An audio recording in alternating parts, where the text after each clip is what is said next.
कांय म्हयन्या फाटीं कोलवाळे सेंट्रल जेलीन ड्रग्साचे केसीन कांय जेल गार्डांक अरेस्ट केल्लो. सेम आयज आनी एक केस जाल्या. एका जेल गार्डा कडल्यान सुमार 10,000 गांजा सापडलो. म्हापसा पुलिशेन केस रजिस्टर केल्या आनी एक्युजाक arrest Kelo. 8 p.m. we got a call from Colvale jail, PI IRB, that one jail guard, namely Shubham Naik, has been caught red-handed while frisking in possession of some ganja. So accordingly, we visited Colvale jail and we found that one jail guard, namely Shubham Naik, was caught while frisking by the IRBPC.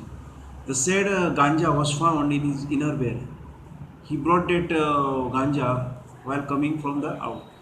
So in this connection, we have registered the crime under section 20B 2A of NDPS Act, and our further investigation is in progress to ascertain the exact source of drugs which was brought by him.